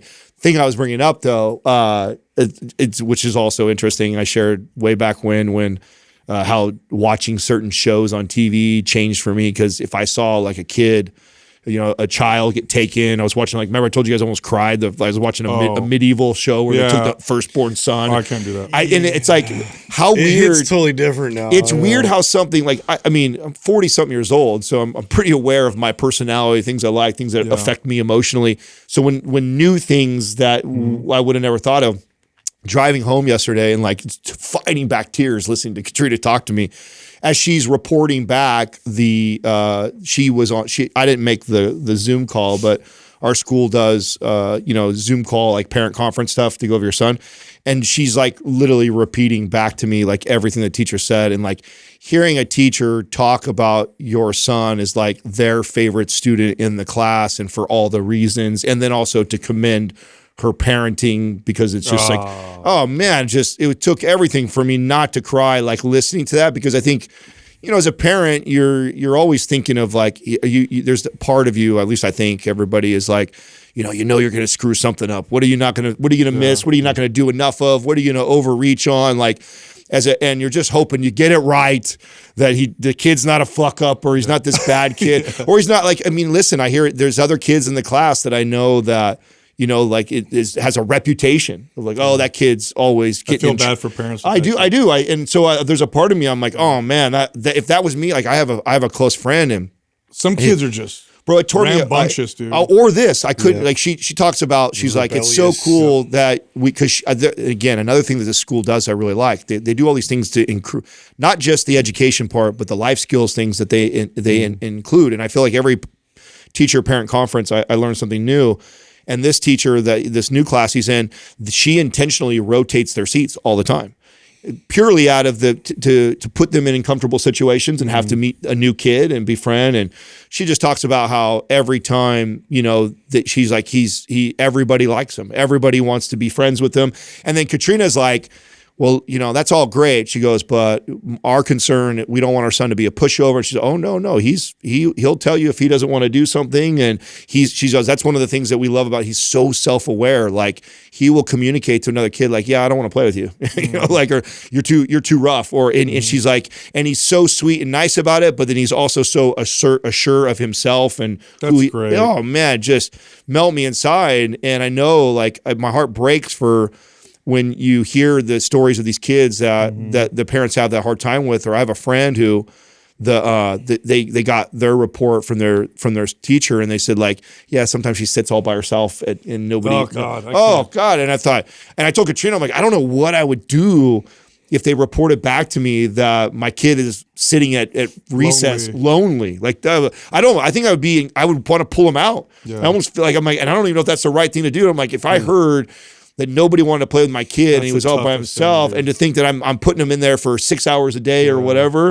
and he's sitting alone, like, man, I don't know what I would do. I feel like I would figure a way to homeschool if I had to hear something like that. So. The other night I was praying with my 3-year-old before bed, and she's so cute. She puts her hands together and clenches her little face and does this thing. And as I'm praying and I'm almost done, and she goes, and thank you for my brother and my papa. Amen. And I'm like, oh, thank you. So cute. I love it. Yeah, it's a trip. I mean, I was definitely not the guy who thought I was going to be, kids and that thing. I mean, I knew at one point I probably would, but to see all the things that change about you as an individual. This is why I think everybody who has them, when you don't, tell you, oh, you'll see. You can't describe it. You can't explain it. We were talking about this yesterday, how we were talking about how some people just have this incredible tolerance for chaos and sacrificing their own needs. And these people have like all these kids. And it's like, how do they do this? I have, we know people, friends of ours with like 7 children. Yeah. They raised 7 kids themselves, but now they're older. And the kids are always over with their kids, and they have this full home. I gotta think that's, and I'm like, that's such a wonderful payback. I gotta believe that that's the ultimate delayed gratification of parenting, because there's nothing about parenting that's easy, right? No. It's hard. It's a lot of work. It's very sacrificial. That's what makes it rewarding. Is that, and part of that rewarding process is the outcome. Is like, I get it now. It's those like that, all the stuff that led up to putting the work in to Max, to being the kid he is, to hear that from a teacher that's it. Mm-hmm. That feeling that I got is so powerful that I can draw back on it, and it makes me emotional on how much it's impacted. And I imagine it'll still be that way a year, 2 years from now, which that makes all the stuff before worth it. And so I can only imagine having 7 and going through so much of that forever, and then to get them to come back and to be all together. I'll talk to these people. I'm like, how did you do it? Like, how did you handle that? Like, well, it's chaos, and you just do it, but it's so wonderful. I feel like it's not. But that's a lot. We grew up in the 80s and 90s, and even today it's an interesting time, I think, with like fatherhood. I don't think it's celebrated or shared. It used to be a sense of pride. It should be. Men would talk to each other. How many children do you have? It was like a sense of pride. Like, you could support that many kids. You could father that many children.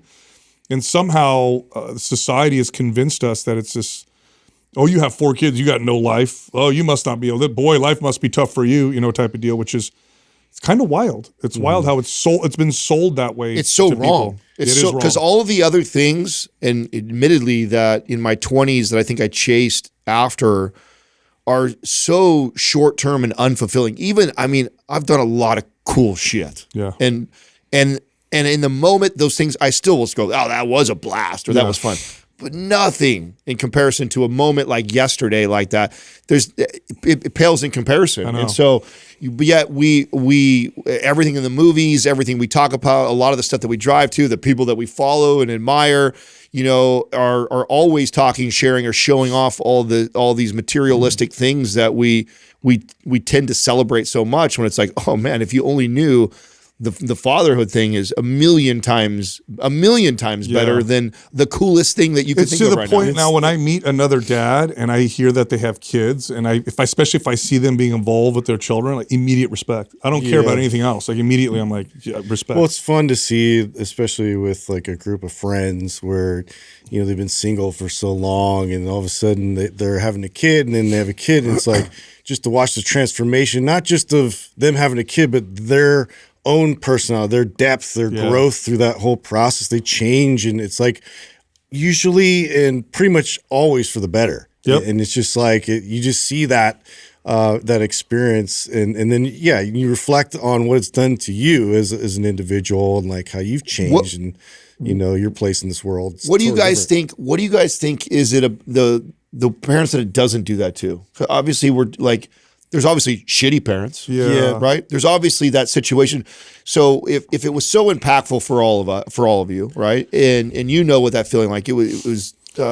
I think what is missing for the person besides the extreme who stuff, doesn't speak that way. Yeah, besides the extreme stuff like drug abuse and you know severe trauma, I think it's having a tough time accepting that it's not about you. Mm-hmm. Because having kids is not about you. You sacrifice, and sacrifice is a word. If I use sacrifice, people think it means you're trading something better for something worse. Like, oh, you got to sacrifice.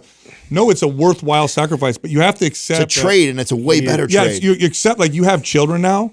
It's not about you They're resisting anymore. the change. They're trying to maintain this self-identity that they had going into it. And do you think that has more to do with the individual or maturity or both? What do you think? I think it's individual. I think it has to do with family that helps, and I think it has to do with how society has painted it. Because when you have encouragement from the people around you and society, I think that would help. Because I do question this. Had I not lived my 20s and 30s to what I thought was the fullest and doing all those things, I wouldn't be able to draw back on that comparison. And so is it maybe you stepped into fatherhood sooner before you had that, and maybe there's not enough people telling you that? I don't know. I think you're pointing to God's grace, Adam, because I think if you had a child early, you would have been a great dad too. Mm-hmm. I don't think you would be as wise or have as much money, but it would have been just as transformational. Just like anything else. You would have been just as transformational. You would have loved your kid just as much.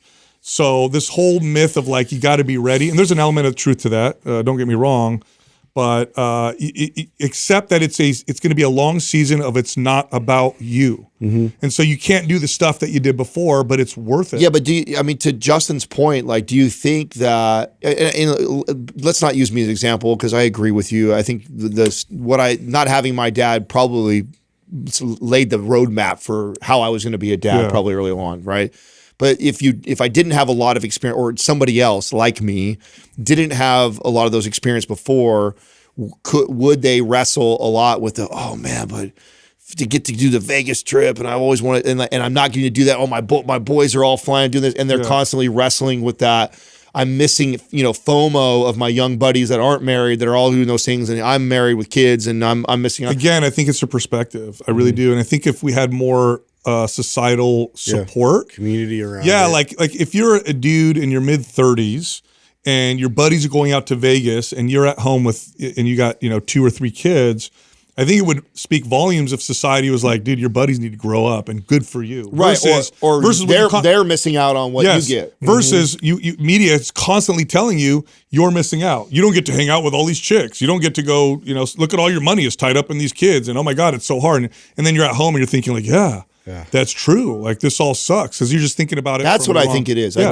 I think it is, and I do. I mean, not to blame society. We're all responsible for ourselves. Individuals are what create society. But you're right. Messaging and the marketing of it. Yeah, because I think that would for sure help me, having people I trust, value, look up to. If I was in that situation, let's say, and I didn't get to do a lot of those things, and I'm going, oh man, my boy, and they're going, bro, you have it. Yeah. You have what they don't have. It's right. not the other way I think like let me give you a couple examples, right? Women are constantly told that their beauty is their most valuable thing. So for a woman, it's like, I'm going to sacrifice my looks. Well, newsflash, it's going to happen anyway. You're going to get old anyway. So that's a myth. And it's a wonderful sacrifice, especially if you pour yourself into your children, you grow your family. For men, we're told make a lot of money, not so you could support a lot of kids. No. Make a lot of money so you could go buy a lot of things. Yeah. And go have all this fun Pure self-indulgence. dude stuff. Yeah. The reality is like, yeah, you should go and pursue, building a career and so you can support a large family. So you could take care Build of your a legacy, family. yeah. That's what I mean by the twisting that's happened in the world. To the point where modern societies, the more wealthy they get, the less kids people have. And which the is unhappier. wild. And the unhappier. And less happy. I know. There's your evidence. That, right there. I mean, that's the misconception. I wonder if we will unravel that, or the pendulum will It's swing starting back. to flip. You think so? Yeah, it's starting to flip a little bit. The beliefs that people have are starting to change. Gen Z is actually starting to change some of these trends that were going in that direction. So I have hope. By the way, having less and less kids, it will collapse society also. That's actually a crisis. Right. I know. Paleo Valley Bone Broth Protein is the best tasting protein powder you've ever had in your entire life. It's minimally processed. Chocolate tastes like chocolate. Donuts. I'm not making this up. Super easy to digest. Almost nobody has an issue digesting bone broth protein. In fact, it's advocated for gut health. So this is a protein powder you can take and not get gas with. Go try it out. Go to paleovalley.com/mind pump. That link will get you 15% off. Back to the show. Our first caller is Lorena from Canada. Hi, Lorena. Good morning. Hi, how are you guys? We're good. How are you? Right. Good. Thanks for having me. I'm just going to read my email. I am a 42-year-old mom who has been lifting weights for about 6 years. My fitness journey started with Orange Theory, where I stayed consistently for 5 years. While I enjoyed the classes, I eventually started to feel bored and frustrated that I wasn't seeing any real changes in my body. About a year ago, I decided to step away from group classes and instead focusing on training on my own in a regular gym. Since then, I've definitely seen some progress and feel stronger overall, but I also find myself a little lost when it comes to how I should be progressing. For example, I'm not always sure when I should increase the weight on an exercise, and I've noticed that while my lower body is getting stronger, my upper body has stayed stuck with very little progress. This has left me wondering if I'm approaching progressive overload correctly. I also purchased Muscle Mommy about 3 months ago, and I really love it. But I get confused with the rep and weight changes, especially when the program shifts from higher reps to lower reps. Should I be keeping the same weight across the different rep ranges, or should I be increasing? Since I last rode, I've restarted the program, and I've seen significantly strength gains. For example, my squat has increased from 105 to 170. My deadlift has gone from 165 to 225. Wow. I'm now starting phase 2, which calls for 15 repetitions. Phase 1 required 12 repetitions, which I was able to achieve by the end of it. My confusion lies with phase 2. Should I decrease the weight to successfully complete 15 repetitions, or should I maintain my current weight and work towards hitting 15 reps? Good question. Mm-hmm. Very common. More? Is there more? Yes. With my upper body, it's so much different, and I'm not able to increase the weight every week. Is this normal? Is there something I should be doing differently? Okay, good. Okay, so the last part. Yes, it's normal to not progress every single week. That's impossible. It's not linear. Yeah, so you'll see progress. When you first get started, oftentimes the progress is very consistent. It's like, man, every time I work out, I seem to be able to add weight to the bar. That starts to slow down as you continue to progress. And then eventually later on, you're doing this for a few years consistently. It could be like I gain, some strength, every year. My squat went up 10 pounds or 15 pounds or 20 pounds this year. Whereas in the beginning, it may be 10, 15 pounds in a month. So that can definitely change. Now to back up, I'll go in reverse of what you asked. When the rep range goes up or down, you adjust the weight. So you want to pick a weight that allows you to perform the target rep range with good intensity. Okay, so if you're squatting 170 pounds for 12 reps, now it says 15 reps, you're probably gonna have to drop down to like 150, 155 or something like that. And then pick a weight that allows you to do that rep range again with good intensity. And then when it comes to getting stronger, generally speaking, there's 3 reasons why somebody won't get stronger: diet, programming, and then your genetic potential. So we'll start with genetic potential. you can't get stronger forever. Like if that was possible, you know, Justin, Adam, and myself would be bench pressing 300 pounds, or sorry, 3,000 pounds by this point. I was gonna say. Yeah, I know. I've done 300. We got that covered. Programming's the other one. If you follow good programming, then great. If you're not, then you could have a great diet and all that stuff, and it's just not going to work. You're following Muscle Mommy, so I know you're probably following good programming. And then the other one's diet. If you're not eating enough to fuel strength and muscle, then you won't get stronger regardless of how great everything is. So those are the three places to look. But if you're seeing yourself get stronger relatively consistently, like over the last time you did Muscle Mommy versus this time, you're doing great. Yeah, it sounds like you're doing really good. It sounds like it was really good to see. I was like, okay, I'm going to buy a different program, but then I wasn't sure which one to buy. So I was like, okay, maybe I'll just do it again and see how much I've progressed. And yeah, it's been great. But yeah, definitely my upper body is like where I lack the strength. And and I don't know if bumping up my calories is a good idea for that, or is it just usually something that you're not going to see as much progress as your lower body? As a woman, you'll typically see strength gains in the lower body lifts much faster than the upper body lifts. That being said, have you progressed? So from the last time you did Muscle Mommy to now, have you seen a change in your bench press, your row, your overhead press? A little bit, not so much. How much? I will say maybe my reps are a bit higher, but certainly the weight is not. So how much higher are the reps? 5, 3? I would say about 3. Okay, you're stronger. That's still moving forward. And where are your calories? I think so. I don't really track very well. The only thing that I'm tracking right now is protein. I'm certainly between 130 and 150 per day. I would say maybe my calories are around, maybe I'm going to say like 2,200. Okay. I think you're doing good. I think you're doing good. I think you're doing really good. There's a lot of opportunity still there. From what it sounds like, you were doing Orange Theory for quite a long time, and now you switched, to actually having rest periods and focusing on strength. I think the potential is still, quite a bit of potential there left. Yeah. Also, you want to look at the whole picture. So, okay, I went up 3 reps in my overhead press, but I went up 30 pounds in my deadlift and my squat. Am I eating enough to fuel strength gains? Yeah, you are. Yeah, you're doing great. Yeah. So, and that's not uncommon with women. Getting women to progress with upper body after a year or two really slows down. Lower body, we typically have a lot more runway. I mean, if you really want to dive into it, I would suggest powerlift would be a good option for you to really figure that out, like where your potential lies and your capacity for strength, and then, kind of come back from there. But like if you really pursued it, you would see, how that then translates to, a lot of these high rep type of workouts. I'd love to see you in our Muscle Mommy group too. Are you aware that we started that? Have you seen that? No. Oh yes, I'll have Doug send you a link to that, which is incredible. Which is nothing but women trying to get strong in there, and a lot of them are reverse dieting, and there's a lot of strategy. Every week there's a coaching call. Wednesday we got Dr. Gabriel Lyon coming in talking about women's hormones. So just to oh, that would be great. Ton of great, and then as you're going through that, it already has Muscle Mommy included in it. Also has Muscle Mommy 15 in there. And then as you go through the programming, we'll just keep you going on new programs. So when you run through that program, we'll set you up with the next one. So great community in there. You'll love it.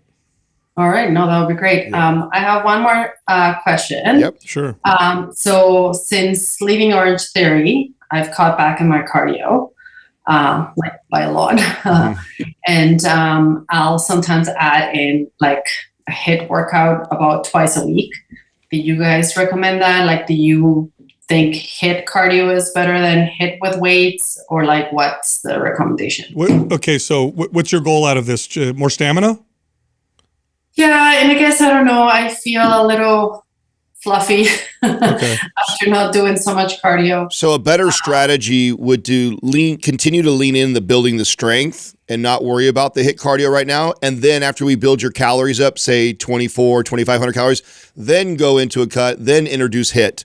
That for fat loss, if we were trying to use HIIT cardio as a strategy for fat loss, you'd be better served to just keep focusing on strength right now and build, and maybe even bump your calories a couple hundred calories, and keep going that direction for a little while, and then go, okay, maybe after a month. And by the way, when we're in the group, we can talk about all this stuff more specific to you as we track you week by week.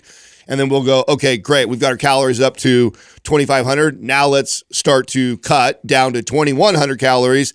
Do that for a couple weeks. Your results slow down. Then we introduce HIIT cardio. Then they start to keep going. So that's how I would use HIIT cardio if you're trying to use it for fat loss. But if it's for stamina, then I think HIIT cardio a couple totally days fine. a week is great. And that'll give you the endurance.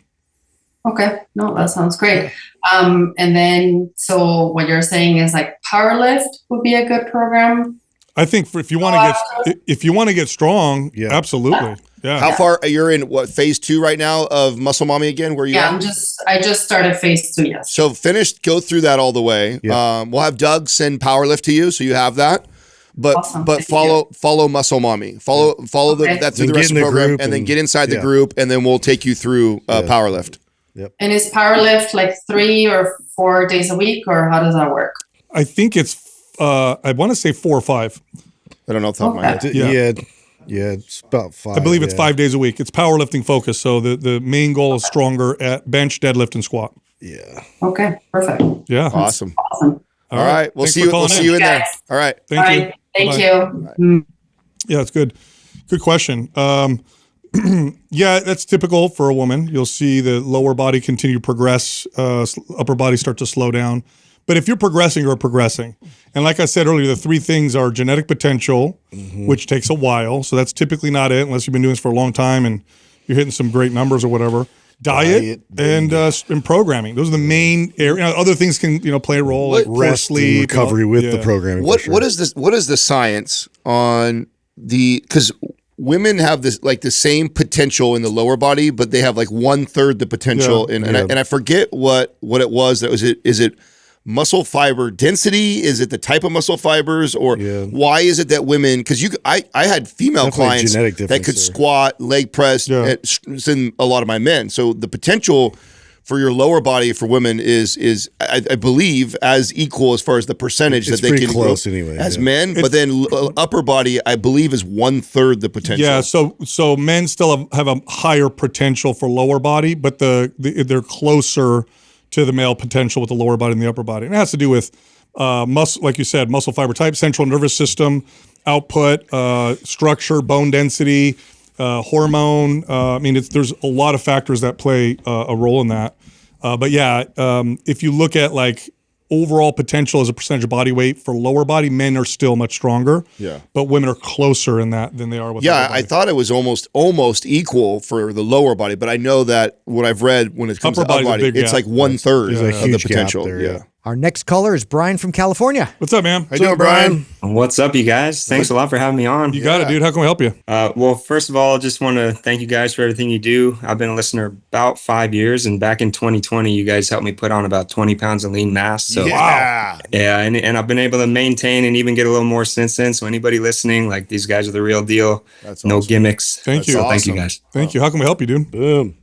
So like I said, I've been listening a long time, and a lot of the things you guys talk about to maximize your workouts, I'm pretty good at tracking them, and I can usually tell how my workout's going to feel based on sleep, what I've eaten, recovery days, programming, my hydration, salt levels, like all those things I keep pretty good track of. And about 80% of the time, the math is mathing. Like when I do everything right, workouts feel good. I feel connected. I feel pumped, everything like that. But then it's that 20% of the time I can't figure out. There's like, sometimes I go in and I feel like, wow, okay, I'm coming off a couple rest days. I've eaten well. I'm hydrated. Like my workout's going to feel good. And then it's just trash. Like it joints hurt. Like it takes a bunch of sets to even feel warmed up. And then I've also had times where I'm literally off like 2 hours sleep thinking it's going to feel like garbage. And I go in and just feel amazing, and I'm hitting like a PR. And it makes no sense to me. So I don't know if you guys could like shed some light on that. I don't know if the no sleep thing is maybe that temporary spike in cortisol that you guys talk about sommes. Yeah, that's what that is. Yeah. Yep. So okay, you sound like someone who kind of has a good idea of all the different factors that we tend to track: diet, sleep, programming. Sounds to me like you have a decent handle on those things. Is that correct? Does that feel that way? Yeah, it seems like it. I wouldn't worry about the rest. So here, the rest of it. So here's the thing that you don't want to fall into this trap. You don't want to fall into the trap of worshiping the feeling of the workout. Now, I know we communicate often that it's a good thing to feel the workout, to pay attention to how it feels, and it is. But if you start to fall in love with that, the workout always has to feel like a great workout, it's going to drive you in the wrong direction. Because unfortunately, there are times it just doesn't make sense. But you're beyond that sometimes. Yeah, you're beyond that. You've really figured this out, bro. I mean, the fact that you're adjusting things based off of how you're feeling, you're eating, you're doing all the right things and you're tracking the stuff that really matters. Life is weird. Like working out is weird like that. We all experience the exact same thing. There's just times when this doesn't add up. I shouldn't feel this strong, yet I am that strong, and I can't break down the science of why that day I did. It's hard to pinpoint, and then you can get paralysis by analysis by trying to over focus on those things. I mean, that makes sense. If you've put 20 pounds of muscle on and you're still continuing to put some muscle on, even if it's incremental now, you're doing it, bro. I mean, you're doing you're doing a hell of a job. I mean, the one thing I'd ask you is like, as you rotate through our programs, like, do you do a good job of making sure that at least one time a year you get either symmetry or performance in there, or do you tend to focus just on one or two programs we do? Like, what do you do right now with your program cycle? Like everything I do pretty much is based off like anabolic, and I like going 6 days a week. So I just do upper lower days. And then every 3 to 5 weeks, I'm switching up my rep ranges. Okay. And then I'll play around a little bit with different tempos and things like that. Like to connect better, I'll sometimes like work in a shorter range of motion and then like expand it out. Kind of just everything to create the novelty, but not do it too often. Yeah. Do you do a lot of activity outside the gym, or because I play a lot of golf, so like probably 3-4 times a week I'm walking, carrying my bag, and but nothing crazy. I just kind of stay fairly active. I'd love to see him run symmetry. Yeah, you might want to move out of the MAPS anabolic programming if you've been doing it for a long time, because you can start to cause some imbalances and start to get joint issues because there's nothing really in there laterally. There's no rotation in there. Those two are big. Yeah, I think symmetry would be good. Performance would be good as an interrupter. And that might give you what you're looking for. Yeah. Okay. Do either one of those sound more appealing to you? Because whichever one you want, we'll send to you. I mean, I think you definitely should follow one of those, and I think then you can go back to anabolic and see how you feel. Mm-hmm. Just once a year, I always recommend, especially where you're at, right? You've got the big rocks. The next big rock is probably really making your programming make a lot of sense and getting one round of symmetry or one round of performance every year in your programming cycle is a smart strategy, no matter who you are and what your goals are. And so, if one of those sounds more appealing to you, we'll send it to you. But that's at least one of those should go in your programming to interrupt a anabolic style of programming, just because it's all bilateral, no rotational stuff. Yeah. There's no unilateral work inside of anabolic. So that type of stuff, it will serve you well, especially since you're a golfer. Mm-hmm. Yeah, I mean, symmetry sounds pretty awesome. Okay, all right, we'll send it to you. I appreciate that. Thank you guys. I feel like maybe some of the imbalances and stuff, especially as a golfer, always swinging one way, 100%. Yeah, keep in mind if you're consistent with all the stuff to be right, what'll happen is you'll get more of those good workouts and less of those quote unquote bad workouts. Yeah. But nothing guarantees a good workout every time. There's some mystery involved. Yeah, sometimes those workouts are just literally just for the mental. Like that's right. You just get through it and you're like stoked you got it in, even though it didn't feel like the best. No, 100%. Yep. So you're on point, dude. You're doing good. Yeah. Follow symmetry. Yeah. We'll send that. We'll send that over to you, brother. Thank you. Awesome. You guys are best. Thank you, man. Take it easy. Appreciate you. Yep. It's funny is the first time I hit 600-pound deadlift, which was a PR for me, was 1 or 2 days after I finally got divorced, moved out of my house. Yeah. And I go to work out and I pull a PR. That was all stress hormones. That was all of that. Yeah, because I had poor sleep. I'm obviously stressed out, and I go and just grab the weight and just Yeah. And that was fueled by stress, dude. Not ideal to repeat that a lot. No. Our bodies also don't work on this perfect 24-hour clock all the time, but we think of it like that. Yeah. We go, yesterday I did all these things, and so then today I should feel amazing, and then you don't. But it's really like, well, it's not really. Maybe it's been the last 4 or 5 days of things combined is what gave you the average of that workout, or maybe there was something 2 days ago that was really impactful that now impacts. So it doesn't always work in this like perfect 24-hour clock. And so if you're always like analyzing, like, well, fuck, what did I do? Because this wasn't a good workout, and I thought I did all the right things. More often than not, it'll help. Yeah, it'll work. Yeah, but not always. And I think early on, like he's at a really good level where he's if you put 20 pounds of muscle on, you're doing a lot of shit. You're doing a lot of shit right. A lot of all the major stuff, and you want to be careful not to overanalyze everything, because you may be doing something really great, and you just because you didn't have a great workout and you thought you did all right things, you moved something or changed something that was perfect and it ends up being worse. Our next caller is Marnie from Maryland. Hi, Marnie. How you doing, Marnie? Hello. Hey guys, how are you? Good. How can I help you? Good. First, thanks for taking my call, and as usual, love the show and really appreciate your content. So thanks for everything that you're doing. I'll dive right in. So I am 54. Been working out pretty much my whole life, but really been lifting for about 15 years consistently. So I'm lifting probably about 5 or 6 days a week. I used to be a big cardio bunny. I ran a bunch of marathons. I have slowly over the past, I would say 3 to 4 years, let go of a lot of the cardio. And in fact, I would say about a year ago, I made a conscious effort just to be more active in my daily life. I sit at a desk all day. And so just to try to get more steps in and switch that out for the cardio. So now I'm just doing cardio 2 days a week.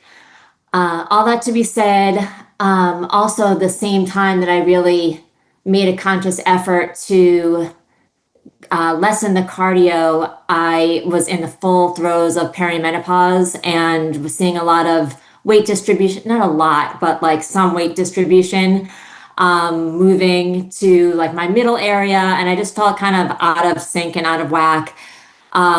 I wasn't sure if it was because I'd been doing cardio for so long and then I, really curbed that, or if it was the hormones. I have since gone on HRT. I've been trying to eat less carbs, and I feel like I'm in a better place. And just as a gut check so that I would stop relying on the scale so much, I went and I got a DEXA scan to get my body comp, and I just got that back last week. And that was in a good place. I'm at 16% for body fat. So I feel really good about that. I just feel like I'm kind of in a plateau. I'm not really seeing the gains that I want to, particularly in my glutes and like sort of my lower half. So I wanted to just get a check-in with you guys, see what you would do from a nutrition standpoint, and see if you had any programming ideas. I feel like you know what we're going to say. What do you think we're going to say? Yeah. You're going to say I'm not eating enough. Yep. Wait, why would we say that? What makes you say that?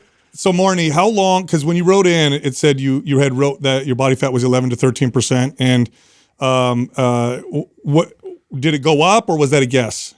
Oh, so I think I wrote in twice actually, and so that first number was probably the machine at the gym that does your body fat. Yeah. Okay, in body. Versus the DEXA, which was 16%. I was actually surprised because I've tracked my body fat through calipers and through called calipers and through like the machine at the gym for years. I do it a couple times a year, and it's always been around 13%. And then when I went and I got the DEXA, it came back at 16%. So I'm not sure if that's just a normal variation between the machines. It is. Yeah. It is. Doesn't matter either. So for a few years, or for how many years have you walked around that 13%ish? I mean, I've had 3 kids, and I will say my body fat has probably always been between 12 is probably my lowest, but I was never really more than like 16%. Okay. Yeah, for a long time. You ever get your bone density tested? I just got it done with this DEXA scan, and it was right in the middle. Okay. It was at 50%. Okay, good. Okay. So Marnie, you ready to hear what I'm going to say? Yeah, I need to hear it because I know what you're going to say, and I need to hear it, and I need to get over it, and I would love any tips that you can give me on how to get over it. Like I've been really trying to have a protein shake at night before bed, and it kills me. It kills me to do it, but I feel like it's the right thing to do. And so I'm just trying to get there. Before Sal goes, because I know he's going to have a bunch of great advice for you, I'm so glad that we got you today, because literally tomorrow, Dr. Gabrielle Lyon is coming in speaking about women's hormones in our Muscle Mommy group. And so yes. She's my idol. She's amazing. Aside from you guys, she's the only other podcast that I listen to, and I love her. She's That's musclemommymovement.com if you want to go. Thanks, Doug. Yeah, so musclemommymovement.com. I want you to get into the Muscle Mommy group. She talks tomorrow. We'll be in there. And after Sal gives you all the advice, I just want to tell you that we're going to hold your hand through the process in there. So we're going to help you through it. So here's how we can help, okay? Because I think you know what we're going to say. The challenge is doing it. Yep. It sounds like you have a relationship with this that is very challenging, which I personally understand. And the best thing you could do is to give it to someone else. So the best thing you could do is not rely on yourself, because you know what that's going to look like. You've been doing that for a long time. So you have to give it to someone else and say, I'm just going to do what you tell me for a while until I could break free from this very challenging relationship. But what you need to do, Marnie, is you ready? You need to gain body fat. You need to, I'm not even going to tell you to gain muscle. You need to gain body fat, and that'll change your life. It will change everything, because you're tiptoeing around essential body fat for a woman for a long time. And that has profoundly negative effects on energy, health, hormones, everything. So that's interesting, because I was able to conceive like 3 healthy kids. Yes. And so in my mind, I was like, oh, I'm fine. Like I never lost my menstruation, so you're saying that there's other things Yes. that are markers that I might not be able to see. There's going to be, yes. And it's not just that. So your body's obviously very resilient. Right. Yeah. You probably have very athletic genetics. So you probably have kind of mesomorph genetics where you can tolerate pushing the limit much more than other women. Most women would lose their period, kind of doing what you did. So you have a very resilient body. But what'll happen if you gain body fat, if I get you up to 19%, 20% body fat, you're going to feel strong. You're going to have a lot of energy. You're going to feel very different. And you're not going to look bad. You're going to look great. I can see you've got good muscle. You're gonna build that ass that you're chasing right now. That's 100%. right. That's gonna happen. You go up to 19%. That's right. So and you will feel better. And just because you feel okay right now and you've been able to do those things doesn't mean we're optimal. And optimal will be higher than where you're currently at right now. But I've trained so many clients like this, and I know how difficult it is. It's not the not knowing. I feel like you already knew what you were supposed to do. It's literally doing that. I think Sal's 100% right. Like, this is one of those things where you outsource this, where it's just like, you know what? I'm going to trust my coach. I'm going to trust the process. I'm going to do the thing, which I think it's so serendipitous that you called in today. We have Dr. Gabrielle Lyon speaking literally tomorrow about women's hormones to our women's group, to all these women that are trying to reverse diet. At least 80% of the women in there are reverse dieting, and that's what you need to do right now. So outsource this, perfect timing. Get in there, let us help you through this process, and just watch what you feel like. There's nothing wrong with, especially for somebody like you who seems to have a very resilient body, there's nothing wrong with dipping into the 15, 14% here and there. But to live in that percentage for as long as you have is not good. You want to probably live, and I'll guess for someone like you with kind of how your body responds, you could probably live in the 18, 19, 20% range and be great. Yeah. And be strong and feel good. And then every once in a while dip back down. But I wouldn't even, if you were my client, I wouldn't let you dip back down for a couple years. I would say, no, we're going to stay here for 2 years so that you can get kind of comfortable with what this feels like. Because what can also happen, Marnie, is you could be like, fine, I'll listen to you. I'll go up to 19%. As soon as I do, I'm going right back down, which is not going to help us. Yeah. And this will serve you so well, especially now that you're in your early 50s, 60s, 70s. If you look at the data on longevity, having really low body fat and low body weight, even if you're fit and athletic, is actually a health risk for women. That's why I asked you about your bone density. In fact, I would recommend that you get a bone density test from your doctor, not a DEXA scan, like a legit one, just to make sure. Again, because you seem to have those mesomorph genetics, you're probably okay. But I would just double check that. But I wouldn't weigh you, like no more scale, no more, don't study yourself in the mirror. Just listen to someone else and maybe pay attention to how strong your strength's gonna go through the roof. Your strength is gonna explode on all your lifts. You're gonna have, like I said, a lot of energy, but just give it to someone else and just let go of it for a little while and see what happens. Okay, I'm ready. All right. We'll send you that link. We're going to see you in there. And get in there. One quick question. Aside from the show with Dr. Lyon, you guys will send me a program or a nutrition. I signed up for a nutrition program. So how do I know how to get my body? Here's what we'll do. We'll send you the link, and I'll also have a coach call you because you might be better suited for one-on-one online coaching, where it's just you and them. Because Muscle Mommy's group coaching, you might be better suited to just one-on-one. So I'll make sure somebody gives you a call today as well. But at the very least, get inside that group, just because I think it's a perfect timing with Gabriel on it. And then like Sal saying, we'll have one of our girls call you and see if and then they can get much more. It's just more individualized for you. Yeah. Okay, thank you so much. Thank you for Marnie, I could see the fear. What I think I knew and needed to hear from a third party. And I could see the fear that you got. It's going to be good. It's going to be good. Yeah. I promise you. And you're really courageous. I know what this feels like. Thank you. I appreciate you calling in. We got you. We got you, okay? All right. Appreciate it. All right, Thank you. All right. Bye. I've had female clients where it's like, what's my goal? Gain more muscle? No, we're going to gain body fat. Yeah. We have to gain body fat. Yeah. Yep. That's what has to happen. She's been walking around. She'll feel so. She's shredded, dude. And just living there. You see both bicep veins. She's like stage ready right now. Yeah, always. Walking around stage ready. Always. That's the nuts. fact that she was able to conceive. Yeah, that's impressive. She's got those genetics, which it only means we gain body fat. She's going to be like, she's going to blow her mind. I'm glad you said that. I'm glad you said that. Just okay. So the audience knows most of the time when someone's down in the 19% body fat as female, we tell them to gain body fat and they need to be up in the low 20s. She's probably somebody who can carry herself around 18, 19 and actually be really healthy. If she was able to conceive at 11, 12, 13%. She'll be able to be a lower defined. Yeah. Oh, she'll still be. I'm telling you right now, what'll happen is she'll like the way she looks. She will, because she's gonna, and if she does it or reverse diet correctly, good programming behind it, she will build a body that she's more excited about, and she'll be in a healthier place. That's right. So I mean, so long as she, I think, lets it go. I think, and why I think it's such good advice that it's like outsource this. Just you have to trust the process from somebody that you trust, knows what they're doing. Allow us to take you there, and I think she'll be so happy at 18, 19% body fat. Our next caller is Derek from Florida. What's up, Derek? What's going on, Derek? What up, Derek? How we doing? Hey guys, how you been? Good, man. How you been? Let's hear this update. I'm curious. You look different, dude. Yeah, I got real fat. I gained a lot of. No, bro. I see the guns, dude. Get out of here. What's going on? How can we help you? So it's been about 4.5, 5 months since you guys gave me some advice before. Stop burning myself out. Stop doing too much. Up my calories. All good things. You guys gave me MAPS Anabolic. I went through that.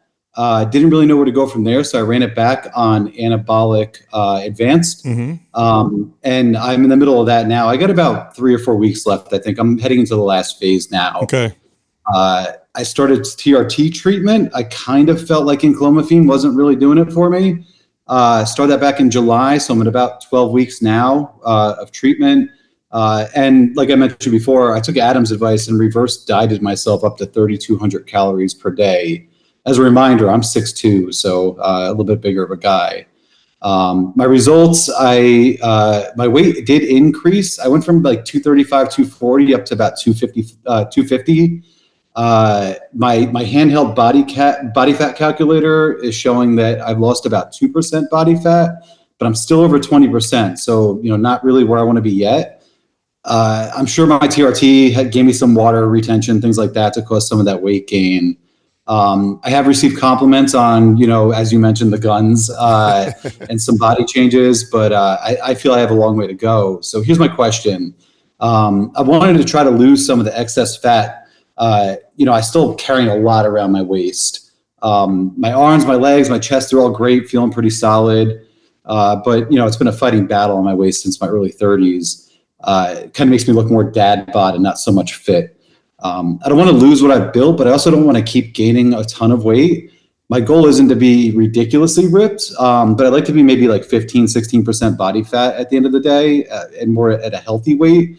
Should I do another one of your programs outside of anabolic? Should I run that back? And in doing that, should I start cutting back my calories now? Considering maybe I just the weight gain scares me. Let's put it that way. So I'll leave it at that, and I'd love to hear your guys' feedback. You're ready for a cut? Yeah. Yep. Easy. I want not dramatic, and I want you to toggle back and forth between mini cut, mini bulk. So it looks like a 2,500 calorie down to 2,500 calories for like say 2-3 weeks, and then give yourself a surplus or at least back up to maintenance for a week, and then go back to 3 weeks in a cut, and then just keep toggling. So back. go 3-1. That's good. So 3 weeks in the cut at 2,500 calories, and then go back to maintenance 3,200 for 1 week, and then go back and just keep toggling like that. And you're gonna go nice and consistent down in body fat, Yes. and you probably won't lose muscle and feel pretty strong. Programming, you could do symmetry. I think would be a good follow-up program now that you've done an anabolic and anabolic advanced. I'll send that to you.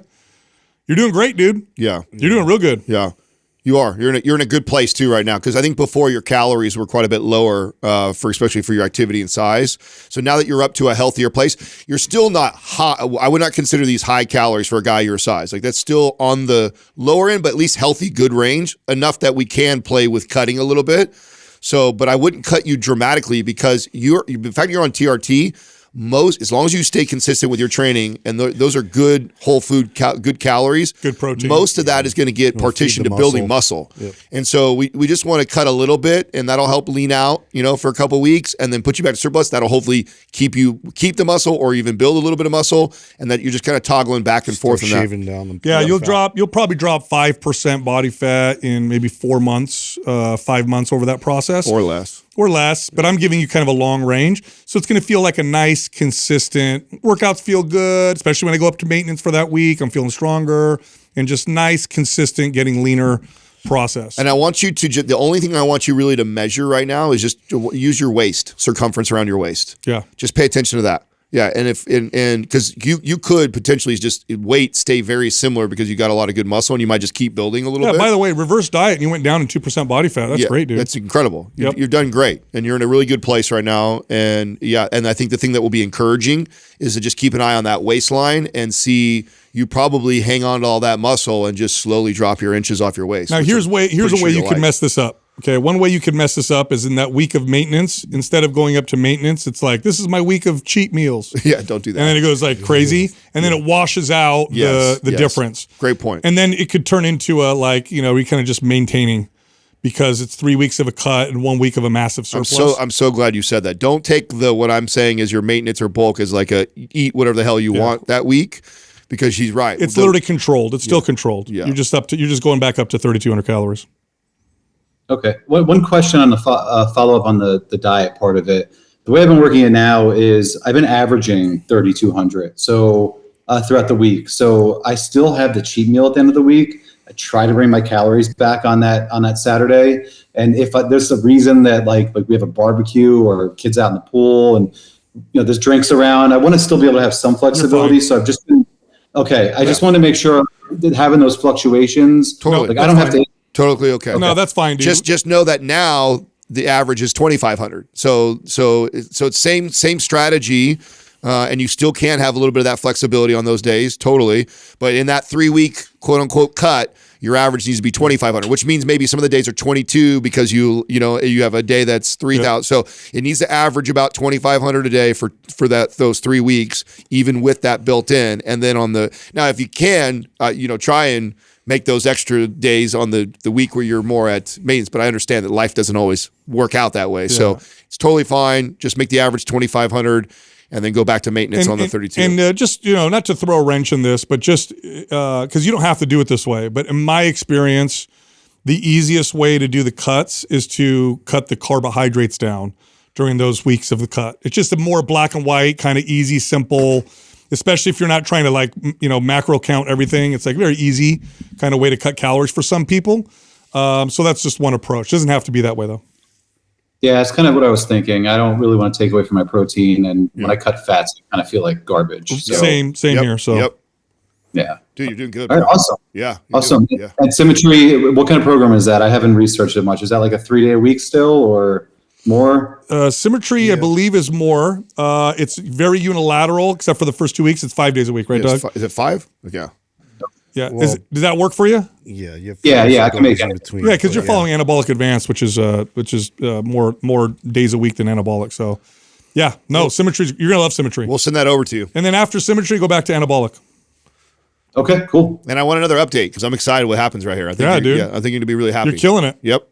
Guys, I'm going to come back jacked as hell. You're going to love it. Yeah, I like dude. it. I like it. All right, man. All right, Derek. All right, well, thank you guys. Appreciate it. Take it See easy you man. later.